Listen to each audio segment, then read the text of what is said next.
What's up, agents, and welcome back to another Division video. There's a lot of things been going on today, and I've been 3D printing Division props instead of talking about it. So I thought I'd better do a video. Don't forget to like, share, comment, and subscribe, and let's get straight into it. I don't want to make this video any longer than we need it to be, but if you want to see my 3D props or you want a fun community Discord, you'll find the link down below in the description. Feel free to join. Project Resolve, Daria and Yannick got off from the live stream. Mixed reactions, really. There was a lot of W's in chat, which is really nice to see in a Division live stream, that's for sure. But I don't think we've got the full patch notes yet. This doesn't seem to be too detailed, and it doesn't really seem to go over everything that Yannick and Daria went over in the live stream. But it was a long live stream, and I don't really want to kind of go over all that. I'm just going to go over this document, but feel free to comment down below on any comments or changes or anything that's happening that, you know, I do miss out, or anything you find that is particularly interesting. And we'll do a much more detailed video when we get the actual patch notes, hopefully tomorrow. So, Project Resolve, introducing Project Resolve, a comprehensive update for the Division 2 aimed at improving the player experience and laying the groundwork for future content. With your feedback in mind, our focus is on enhancing the game's health and stability. Starting with the public test this week, which starts on Friday, followed by another in January, we will release the update in full alongside Year 5 Season 3 in February for all Division 2 players, addressing thousands, and they said 2,000 bugs to enhance PvP as well, leaving no stone unturned. So nothing in this is finalized. They've got 2 PTSs. There's likely to be a lot of changes because they are moving a lot of cogs with this one. But this was the first kind of slide that they showed us. PTS Phase 1 drops December the 15th to the 18th. Quality of life, fixes, balances, and PvP improvements. Changes to Descent because they want to make getting to the Nemesis quicker. Countdown and Summit, just basically, you know, stability improvements and things like that. PTS Phase 2 was January 19th to January the 22nd because there'll be a Christmas break in between as well. Changes based on Phase 1 feedback, obviously. And then they're going to look closer at gear, weapons, and talents. Season 3 starts February the 16th. That's going to be Project Resolve deployed. And Year 5 Season 3 is the Vanguard Manhunt that's going to start as well. And you might be thinking, actually, I'm not seeing any expansion or any add-on here in any of this, and you'll be right. That got a hefty delay. I expect it will come up in this in just a minute. But they kind of all, you know, on the sly as well, announced Year 6. We never had a Year 6 announcement, only a Year 5 announcement. And you can see the Year 6 onwards, continued game improvements and balancing, improved analytics, and anti-cheat detection. So we're going to scroll down, and I'm just going to very quickly see if they did talk about the new roadmap. They didn't, so we'll pull that up at just the end as well, because there is a brand new roadmap that talks about the add-on as well. So PVE Improvements, and this was global events. So for Guardians, that when killing an angel, in addition to restoring armor to full, 50% of total armor is added as bonus armor, making your survivability way better. They increase the damage buff from 30 to 50%. And minions now receive 15% incoming damage instead of being invincible, because we all know that there's that one Guardian that runs right to the back and makes it absolutely impossible to play. The damage buff duration has been increased as well from 10 to 15 seconds. And the idea is they want to make these more fun. They want to make them much more like how popular Golden Bullet is. Polarity switch. Damaging an enemy of a different color removes the polarity stacks. That's changed from killing an enemy, so that makes it easier as well. And it's more forgiving, right? You can make an accident, you can make an error, and still, you know, carry on and not have so much downtime. They've increased the max stacks from 5. Oh, they've made the max stacks 4 now instead of 5, meaning you'll get the damage quicker. Because you can see that they put the damage bonus up per stack from 20 to 25. And then killing an enemy of the right polarity also reloads the weapon, hopefully giving you faster damage and a lot less downtime. I don't know how they're going to test these. I guess they can't really test them all at the same time in a PTS, so this will be interesting which one they put on, or which two they put on for us to be able to test. Hollywood, they've tripled the explosion range, they've tripled the explosion damage, they fixed the VFX at last, it's never really worked, and explosions generate signature ammo at the player's location, because really the idea of that event is you just use your signature weapon at all times. SHD exposed, the 10 times melee damage for the first melee after hitting 100% exposed. Stacks acquired 50% faster, they doubled the pulse radius, players take 65% damage instead of 115%, which is a really nice, and non-pulse enemies still deal full damage. And then reanimated, this is great because I love this event anyway. They've tripled the explosion range, the explosion damage has been increased by 50%, and enemy headshots weakness is increased by 50% as well. So overall, that seems pretty good to me. Let me know what you think in the comments down below though. They want to make projects better, starting with the daily projects, the weekly projects, the seasonal pass projects, the Dark Zone projects, the weekly Descent ones and the Summit ones, because right now you log in and who does them apart from maybe the Descent one because you want the com. So they want to make them more worthwhile, and they include that you're going to get exotic components and things from like that, and much more rewarding for doing them. So that's really nice as well. Any extra way of getting exotic components is super nice if you ask me. We're planning to introduce a talent rotation feature in Descent, because at the moment it's a bit diluted since the second set got thrown in. I hope that's a good rotation though, because otherwise it could cause dead weeks where nobody wants to do Descent. So we'll see what's going to happen there. Summit fans can anticipate the resolution of the level 100 XP issue. I'm not even sure what that is, so let me know in the comment down below. And then optimizations have been implemented for all 3 countdown modes, leading to enhanced stability and performance overall. This was a big one.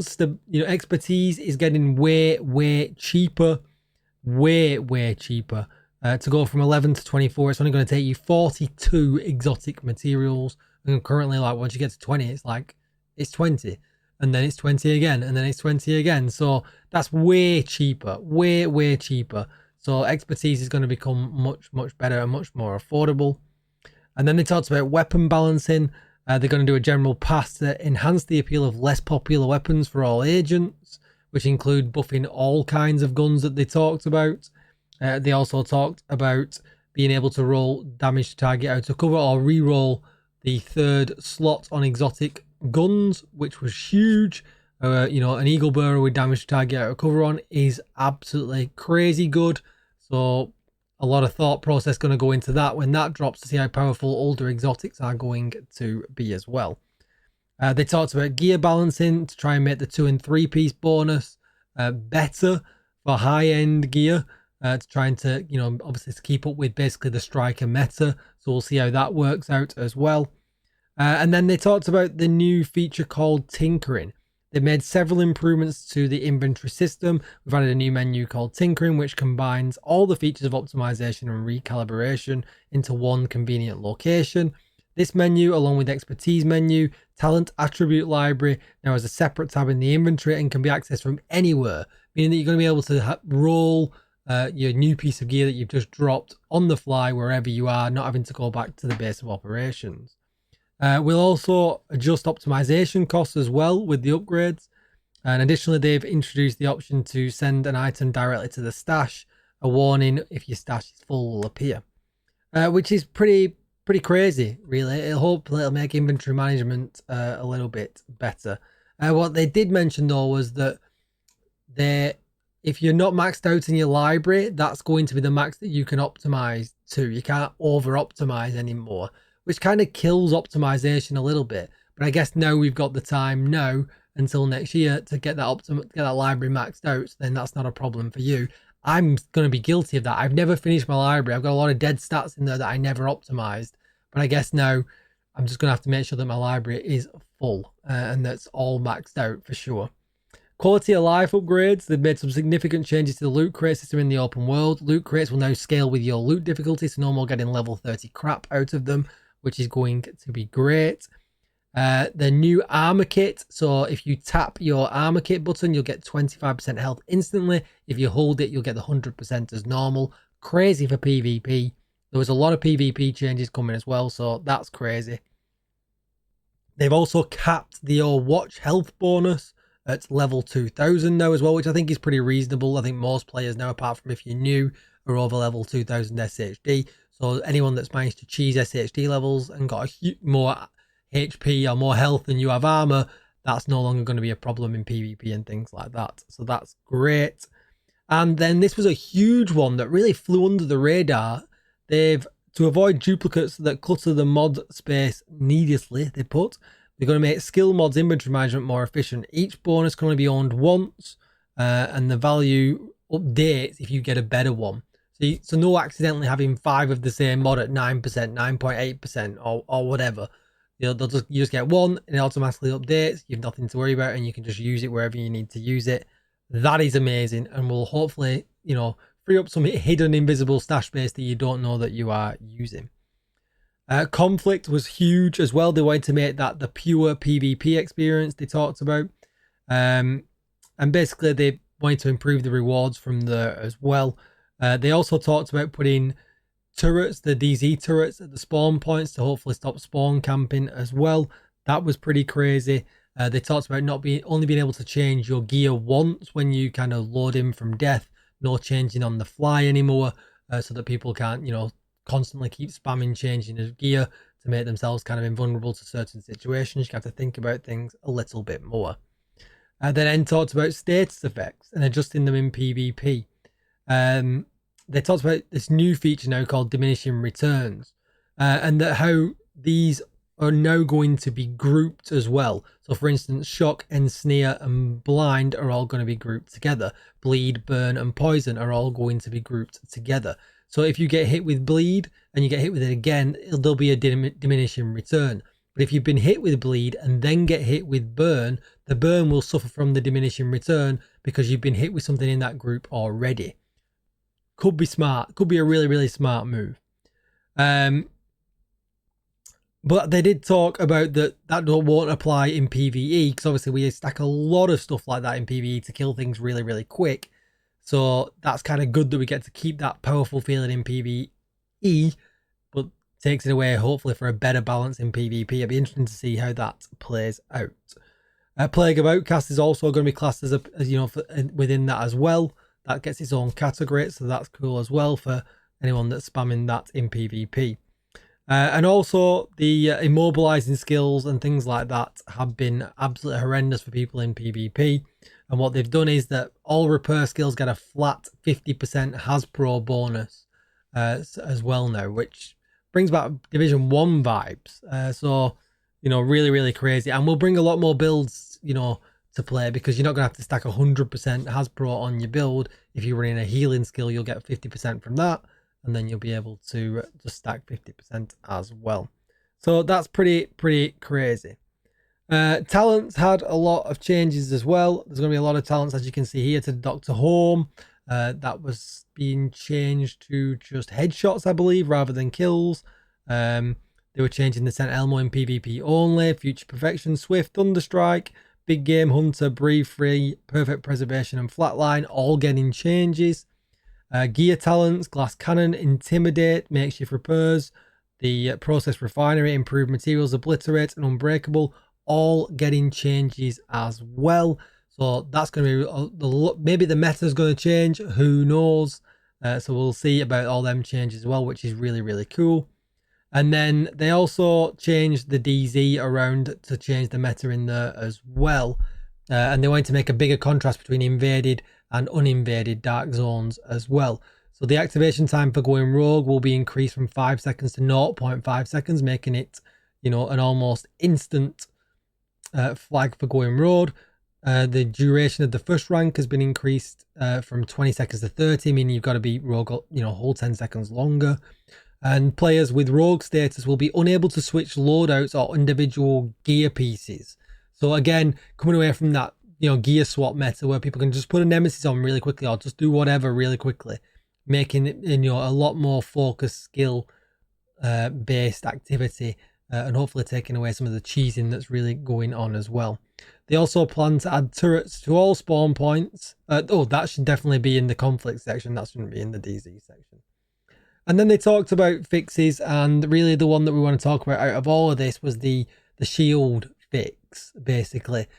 For agents, you'll be able to be a shield and behind cover, and you've been able to get an angle on enemies or people where they can't shoot you, but you can shoot them. They've finally fixed that as well. They fixed the ladder glitching issue. They fixed the True Patriot ammo buff staying on, and if you switch from it, I mean, it's not really a big thing, but they fixed that as well. So there's some huge things there. I can't wait till we get the exacts for the weapon talents and the gear talents, which is why I sped through this really. But I am more than anything interested to see what you guys say in the comments down below. Because there's a lot of changes in there. I want to know if you think this is a W for the division or if it's an L for the division. Very quickly, I'll throw up the revised roadmap. You can see here, Year 5, Season 3 ends with Project Resolve, and that's still in 2024. Year 6, Season 1 is just, you know, the quality of life improvements again, new Manhunt and apparel, so a lot of the same stuff that we've already had. And then towards the end of next year, we're going to get Seasons 2.0, and I think that'll be pretty hefty. I think people are underestimating how hefty that will be. I think that'll be a lot of stuff and a lot of changes. And then the DLC has been switched until Year 6. So who knows at what point? Year 6, Season 3. So that's potentially well over a year away now. Well, you know, maybe a year and a half away, depending on how things go. So let me know what you think about that as well.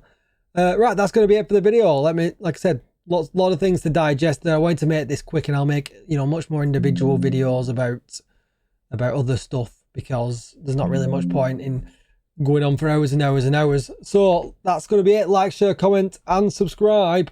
Don't forget to comment down below what your favorite thing about all this was, or what your worst thing was about it as well. I'm sure that's the delay for everybody for the expansion, the story DLC. And I'll see you in the next video. Goodbye, agents.